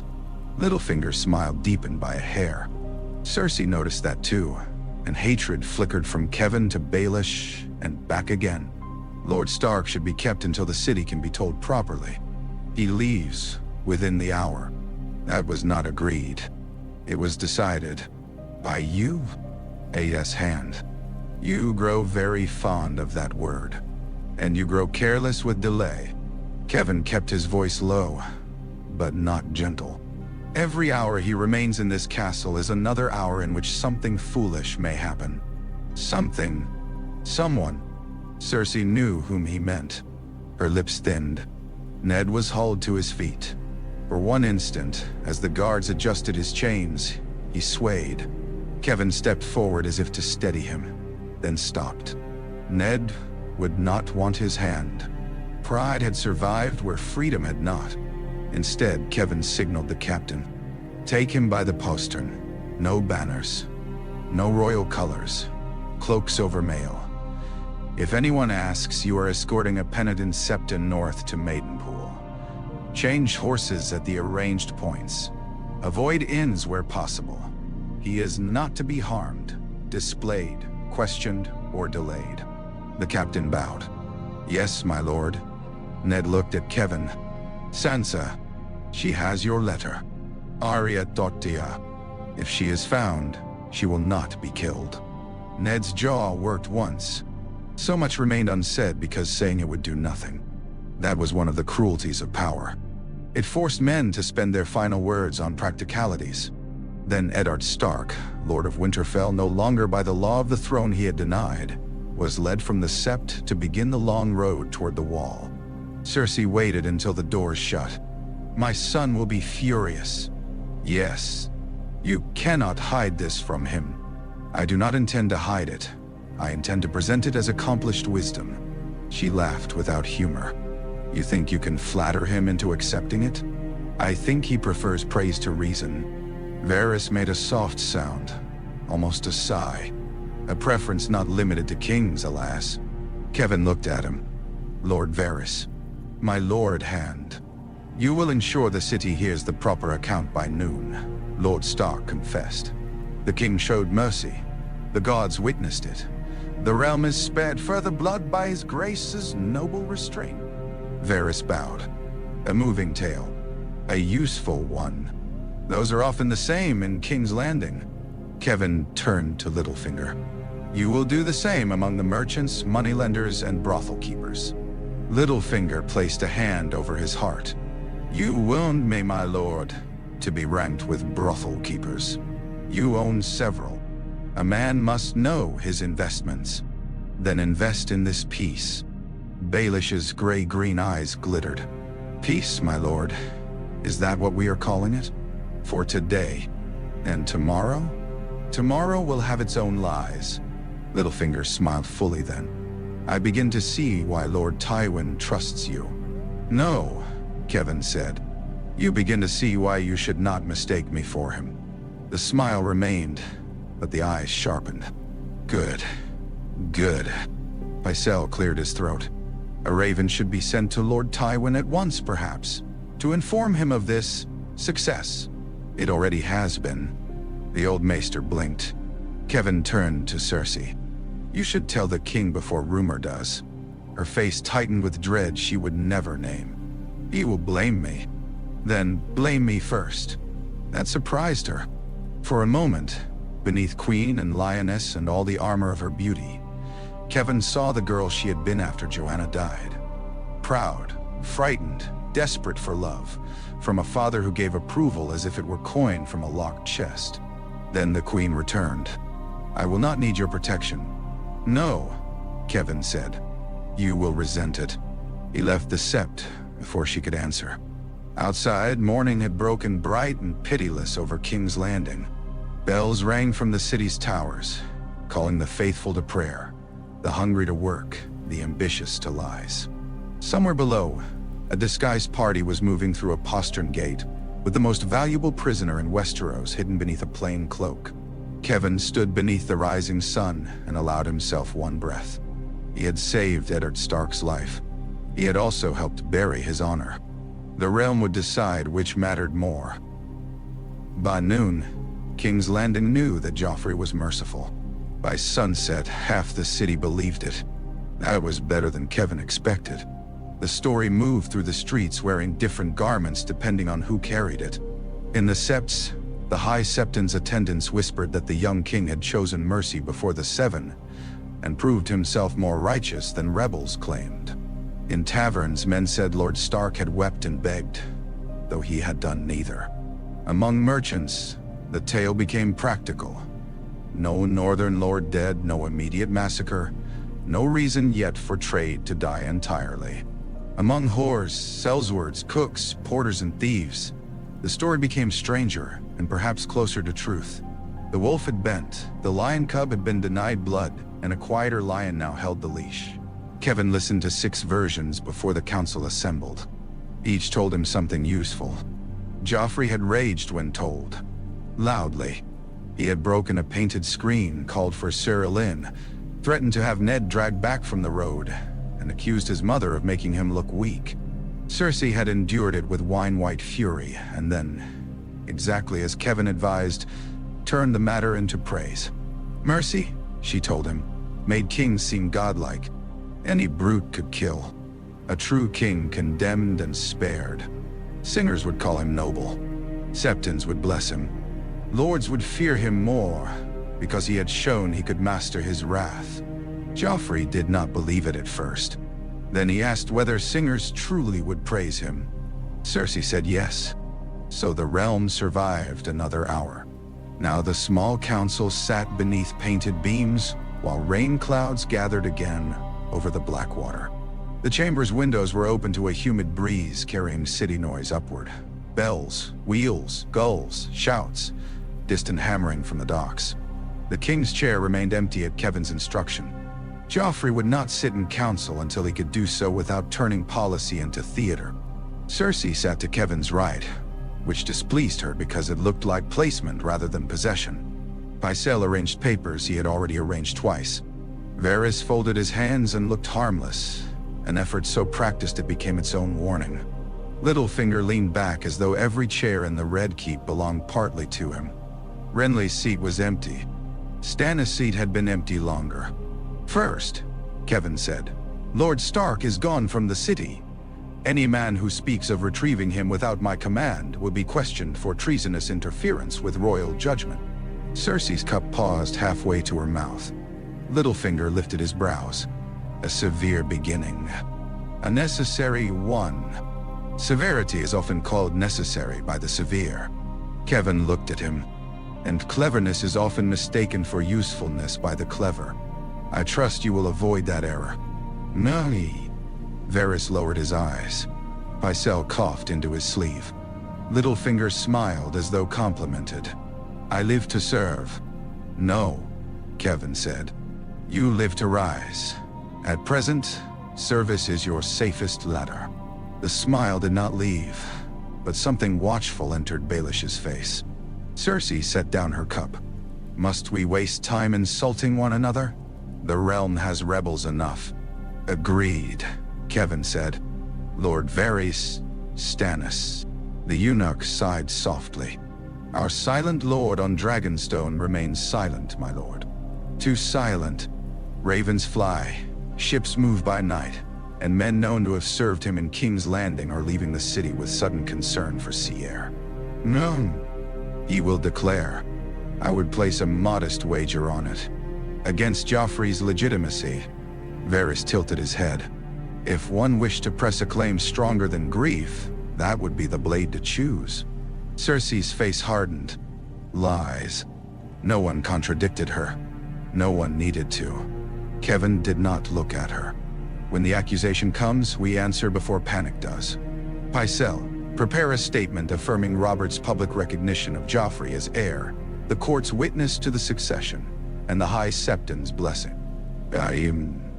Pycelle nodded eagerly. Of course, my lord. A most prudent. Use fewer words than you prefer. The old man deflated. Yes, my lord. Lord Varys, I want copies moving through the city within an hour of Stannis' first raven reaching any noble house we can name. Lord Baelish, the moneyed men must hear that uncertainty is bad for ledgers. Littlefinger's fingers tapped the table. Fear for coin often succeeds where loyalty fails. Yes, that is why you remain employed. Cersei's eyes flashed with unwilling amusement before she buried it in wine. Kevan turned to the map. Renly. Varys spread his soft hands. Gone south with Sir Loras Tyrell. Handsome, beloved, unreasonable, and likely to mistake popularity for legality. He will crown himself, Kevan said. Pycelle looked scandalized. Surely not. Lord Renly has no lawful. He has swords, charm, and the Tyrells near enough to smell a crown. Law will not trouble him unless it can be dressed prettily. Nay, Cersei sneered. Renly playing king. Robert would have laughed himself sick. Robert laughed at many dangers until they stopped being funny. That silenced her. Kevan moved a carved stag toward the reach. We cannot fight north, Riverlands, Dragonstone, Storm's End, and Highgarden at once. Father can, Cersei said. No, he cannot. Her pride bristled. You doubt him? I count.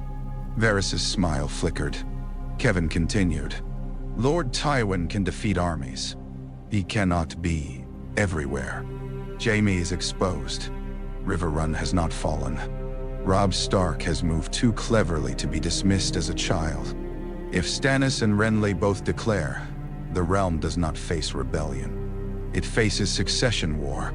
Nay, no way, Littlefinger leaned forward. And succession wars are expensive. To everyone, Kevan said pointedly. Some men profit from expense. Briefly. Some lives are brief. Kevan held his gaze. Make sure yours is not. The breeze stirred papers. Somewhere beyond the open window, thunder muttered over the bay. Cersei said, What do you propose? Delay Stannis. Divide Renly from the Reach if possible. Keep Dorne neutral. Keep the Vale asleep. Prevent Joffrey from creating new enemies for sport. Negotiate where hostage value allows. Prepare the city for siege without admitting siege is expected. Negotiate with traitors? Cersei asked. With lords who may still choose which treason profits them. Her mouth tightened. You make rebellion sound like accounting. It often is. Pycelle found courage in familiar ground. The treasury, my lord, is under considerable strain. King Robert's reign was, glorious but costly. Tournaments, feasts, debts to Lord Tywin, debts to the faith, debts to the Iron Bank. I know. Pycelle blinked. He preferred revealing known things slowly. Kevan turned to Littlefinger. How bad? The Master of Coin placed a hand to his chest. My lord, I am wounded by the suspicion that the Crown's finances are anything less than robust. How bad? Littlefinger's smile thinned. Badly dressed, heavily perfumed, and already drunk before noon. Cersei frowned. Speak plainly. The Crown owes more than it can pay without borrowing more than it should. How much? Enough that numbers become impolite. Kevan did not move. Numbers. Littlefinger gave them. Pycelle stared at the table. Cersei went still. Kevan had expected ruin. He had not expected ruin wearing quite so much lace. Robert was a greater fool than even my brother thought, he said. Cersei's voice was bitter. Robert thought debts vanished when he stopped listening. Debts are patient. Can father cover it? House Lannister has already covered too much. That answer landed heavily. Casterly Rock was rich beyond songs, but gold was not infinite, whatever fools believed. Mines emptied. Armies cost. Credit mattered. If the Crown became only a mouth-swallowing Lannister coin, every lord in the Westerlands would eventually feel the teeth. Kevan looked at Littlefinger. You will prepare a full accounting. Littlefinger laughed softly. Full? Full? My lord Hand, the Crown's finances are a delicate tapestry. Pull one thread too forcefully and I will see the tapestry. That may take time. You have 3 days. My clerks will weep. Comfort them inexpensively. For the first time, Baelish looked annoyed. Only for a breath, but Kevan saw it. Good. Good. A smiling man was a locked door. Irritation was a keyhole. The council moved through grain stores, city gates, watch rotations, raven traffic, and household appointments. Kevan gave orders faster than Pycelle could dress them in flattery. Cersei objected when he removed 3 of her men from posts controlling access to the royal apartments. He allowed her 2 objections, denied both, and moved on. Varys provided information that was useful enough to be suspicious. Kevan accepted the information and not the implied friendship. At last, when the others had been dismissed, Cersei remained. The door closed behind Littlefinger, leaving uncle and niece alone with thunder coming closer. You enjoy this, she said. Kevan gathered the papers before him. No. You enjoy commanding me. No. You always envied father. That made him look up. Cersei smiled cruelly, pleased to have found a knife. All your life beside him, loyal Kevan, sensible, Kevan. Never lord, never legend, never feared as he is feared. And now here you sit with his badge in all but name." Kevan let her finish. Then he said, "Is that what you believe?" "I believe men are simple beneath their speeches." "Then you understand fewer men than you think." Her smile faltered. Kevan stood. "I have no wish to be your father. One Tywin Lannister has been enough for the realm." "Nah, why? You dare." "I came here to protect his house. That includes you. That includes your children. It also includes protecting House Lannister from you when necessary." Her face went white with rage. "You presume too much." "No, I presume late." For a moment, only thunder spoke. Cersei stepped closer. "My son is king." "Yes. And I am his mother." "Yes. Do not stand between us." Kevan's voice lowered. "If you had stood between him and his worst nature sooner, I would not need to." That struck deeper than he intended. Or perhaps exactly as deeply. Cersei's eyes shone, not with tears, but with something hotter and more wounded. "You know nothing of motherhood." "No, I know something of sons ruined by fathers. Perhaps mothers can do the same." Her hand twitched, but she did not slap him this time. "Get out," she whispered. "This is the council chamber.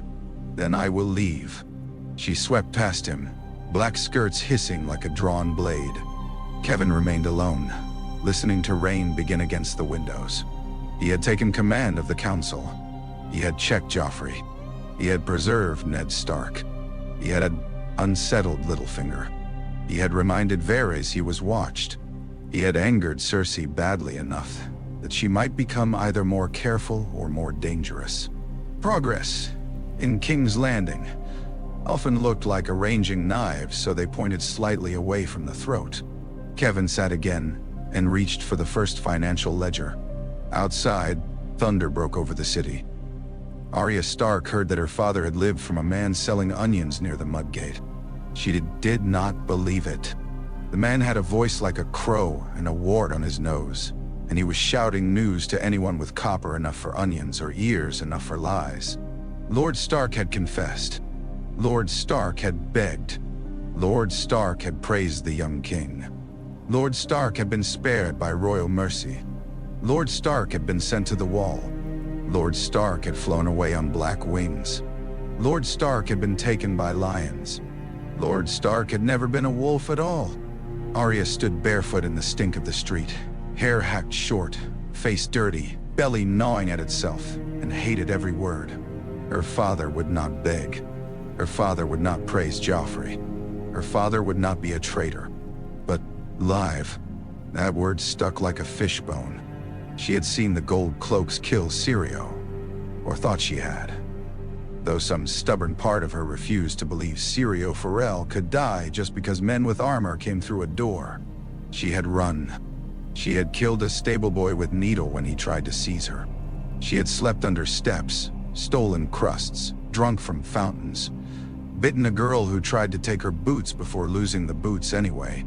She had become Arry because Arya Stark was hunted, and Arry was only another dirty boy in a city full of dirty boys. She had meant to reach the Sept of Baelor because father was supposed to confess there.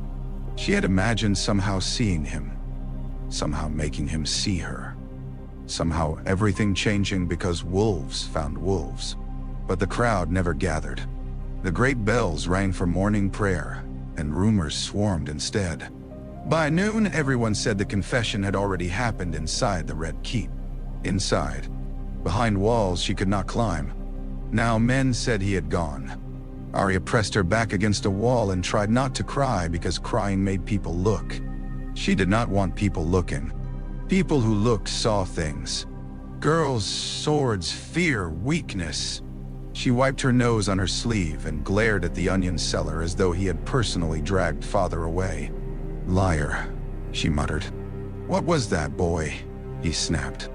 Arya vanished into the crowd. King's Landing moved around her like a beast made of elbows, wheels, hooves, and curses. Pigs squealed past. A septa shoved through with two frightened novices. Sailors laughed too loudly near a wine sink. A gold cloak rode by, looking down at faces with bored suspicion. Arya ducked her head and turned into an alley that smelled of piss and fish guts. She counted names with each step. Joffrey, Cersei died, ill in pain, Meryn Trent, the Hound, Oliver maybe, though she did not know him yet. The Queen, the King, the Lions. She had not added Kevan Lannister because she had not known his name until that morning, when two men argued over whether the Quiet Lion had cheated the city of a good beheading. Quiet Lion. Arya hated him too. If Father lived, the Quiet Lion had sent him away. If Father had lied, the Quiet Lion had made him. If Father was going to the Wall, that meant Winterfell was farther than ever and everything good had been cut into pieces. She turned another corner and nearly ran into a black brother. A hand caught her by the collar and dragged her into shadow before she could bite. "Quiet, boy," a rough voice hissed. Arya kicked his shin. The man grunted. "7 hells, you are his blood." She froze. Yoren of the Night's Watch had a beard like old rope and eyes that missed nothing useful. She remembered him from Winterfell, from the king's visit, from the yard. Black cloak, sour smell, hard hands. He looked down at her now with recognition buried beneath annoyance. "You want every gold cloak from here to the Street of Flower on us?" he muttered. Arya stared. "My father, alive." The word hit her so hard she stopped breathing. Yoren glanced toward the alley mouth. "For now. Gone north if the gods ain't drunk." "Where?" "Not here. That's what matters. I have to go to him. You have to keep your head attached." "I'm going to him." "You're going nowhere dressed like a highborn girl cut into a gutter rat." "I'm not a girl." "No? Then I'm a lemon cake." Arya almost smiled and hated herself for it. Yoren crouched enough to bring his face near hers. "Listen close. Your Lord Father's bound for the Wall. That means the road north. That means I can take you same direction if you do as I say. Keep that little pig sticker hidden and answer to Arry till your tongue rots." "No." Arya's hand went to needle beneath her rags. Yoren's eyes flicked down. "Thought so. Did he send you?" "No." "Then why help?" "Because your father was a better man than this city deserves. Because Benjen Stark wore the black. Because boys and girls die fast here when lions start sniffing." He spat. "Pick one." Arya wanted to ask 100 things. Had Father asked for her? Did he know she lived? Did Sansa know? Was Sansa still wearing pretty gowns and saying stupid things about Joffrey? Was Robb coming? Would Mother come?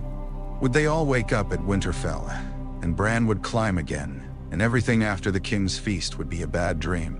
Instead, she said, "I can fight." Yoren looked at her skinny arms, bare feet, filthy face, and fierce gray eyes. "That's so? I killed a boy." The words came out before she could stop them. Yoren did not laugh. That made it worse. "Then don't be in such a hurry to kill more," he said.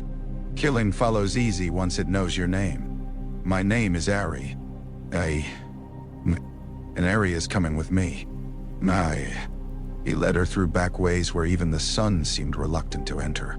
Once, they stopped behind stacked barrels, while 2 gold cloaks questioned a baker about a missing northern girl. Arya held her breath until her chest hurt. One of the gold cloaks had a pock-marked face and a red scratch down his neck. She memorized him anyway. Names were best, but faces could do. At a stable yard near the edge of the city, Yoren had gathered boys and men for the Wall. Some were criminals chained together. Some were orphans. Some were fools who thought black cloaks meant honor instead of cold. Arya looked at them and felt disappointment settle in her stomach. This is an army. This is the Night's Watch. They look like thieves. Some are. You'll fit. I'm not a thief. You're barefoot in stolen breeches. Arya looked down. "I lost my boots. Then steal better next time." He gave her a pair too large for her feet and a tunic that smelled of smoke. She changed behind a cart, cutting away the last signs of Sansa's sister, Ned's daughter, Winterfell's Arya. When she came out, Yoren shoved a bowl of something hot into her hands. Yeah. What is it? Food. It tasted awful. She ate all of it. From the yard, she could see the upper towers of the Red Keep, red stone against pale sky. Somewhere up there, Sansa was alive or crying or lying. Somewhere beyond the city road, father moved north. Not dead. Sent away. Broken, maybe. But alive. Arya clung to that with both hands inside herself. As dusk fell, Yoren's party began moving toward the gate. Arya kept her head down. Gold cloaks inspected wagons, cursed at peasants, laughed at old men. One looked straight at her and saw nothing. Not Arya Stark. Not a wolf. Only a dirty boy among worse. They passed beneath the gate. Outside the walls, the air changed. It smelled of dust, grass, horse dung, and distance. Arya had never loved a smell so much. She looked back once. King's Landing squatted behind them, red and gold in the sinking light, full of lions and lies. She touched Needle through her tunic. Not today, she whispered. Yoren heard. What? Nothing. But it was not nothing.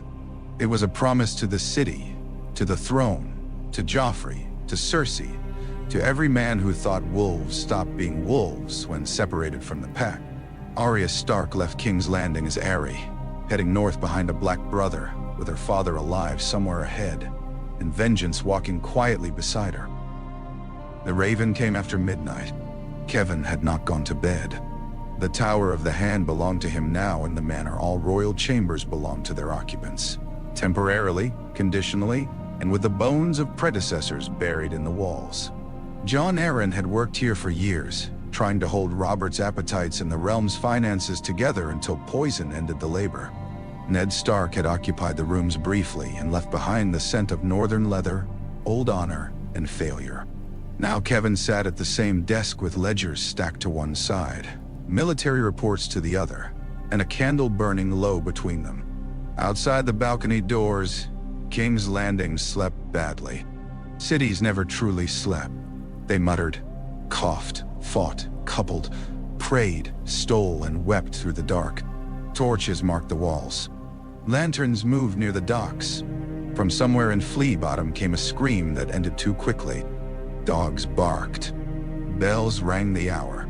The Blackwater reflected broken moonlight beneath drifting cloud. Kevan was reading a report on grain reserves when wings battered the shutters. The bird was soaked and furious. The maester's boy who brought it looked half asleep and terrified to be summoned at such an hour. Kevan cut the message free himself. The seal was Westerland's red, his brother's hand. He read, then he read again. The words did not change.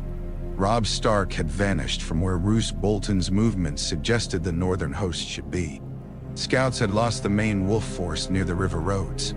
Frey men were seen moving in numbers. Jaime remained before Riverrun, confident, aggressive, and insufficiently informed. Tywin had sent warning, but warning rode slower than ambition. Engagement likely. Outcome uncertain. Outcome uncertain. From Tywin, that meant danger. Kevan stood and walked to the balcony, letter in hand. The night air was damp and warm. Far below, the city's torches shivered in a breeze off the bay.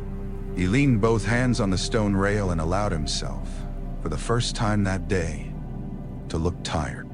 Jaime.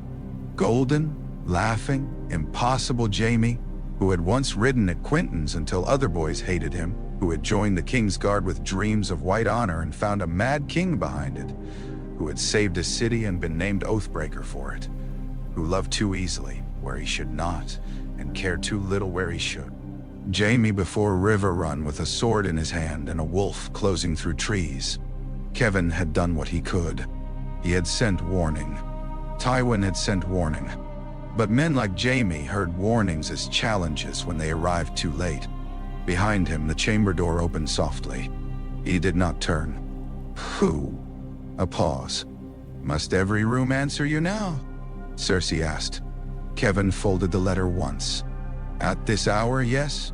She came to the balcony in a robe of dark green silk, her hair unbound. Without crown, jewels, or court, she looked younger and more dangerous. Anger had faded into something rawer. Perhaps Joffrey had exhausted her. Perhaps the day had. You are still awake, she said. So are you? My son is humiliated. Your son is alive. Those are not the same. No, but one is required for the other to matter. She looked out over the city. For a while, neither spoke. They had spent the day as enemies bound by blood. Night made that feel more honest and less performative. Joffrey says the court laughs at him, Cersei said. The court laughs at everyone, usually behind doors. He blames me. He's a child. Children blame mothers first. Her mouth twisted. Did your sons? Often. And what did you do? When they were wrong, corrected them. And when they hated you for it, allowed it. Cersei looked at him sharply, as though the answer was both simple and impossible. Kevan continued. A child's hatred is not always injury. Sometimes it is weather. It passes if no one crowns it. She laughed under her breath. Easy wisdom from a man whose children were not born princes. No, they were born safer. That touched her. He saw it and regretted only that it was true. Cersei wrapped her arms around herself, though the air was not cold. I wanted him strong. I know. Robert would have crushed him if he were weak. Robert ignored him. That too is a kind of crushing. Kevan could not deny it. For a heartbeat, the balcony held not queen and hand, not rivals, not jailer and conspirator, but two Lannisters standing above a city they had helped in danger, speaking around the womb at the center of their family. Then Cersei saw the letter. What is it? Riverlands report. Father? Alive and commanding. Jaime? Kevan hesitated one breath too long. Cersei seized on it. What of Jaime? Robb Stark is moving against him. The color drained from her face so swiftly that even moonlight seemed warmer. No, it is not certain. No. This time it was command. Denial, prayer, and terror in one word. Jaime cannot be taken by that boy. He can. He is Jaime. Yes, Kevan said softly. That is why. Her eyes flashed with panic sharpened into fury. You should have sent more men. I sent warning. Warning? You sit here denying my son while Jaime is surrounded? I sit here preventing your son from making Jaime's capture fatal if it happens. She flinched as if the word capture were a curse. If Robb takes him, Kevan said, Sansa becomes more valuable than ever. Ned's life becomes more important, not less. Joffrey's restraint becomes the difference between ransom and revenge. Cersei gripped the balcony rail.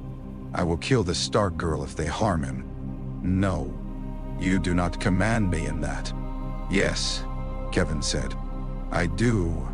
She turned on him. Jaime is my brother. He is mine as well. The words stopped her. Kevan rarely claimed feeling allowed. The family knew he loved them because he served them, defended them, corrected accounts, arranged marriages, commanded men, paid debts, and stood beside Tywin's colder glory without complaint. But love spoken plainly embarrassed Lannisters. It sounded too much like need. Now the word brother lay between them. Cersei looked away first. Her breathing shook. If they take him, she said, Father will burn the Riverlands to ash. Yes. Good. No, Kevan said. Not good.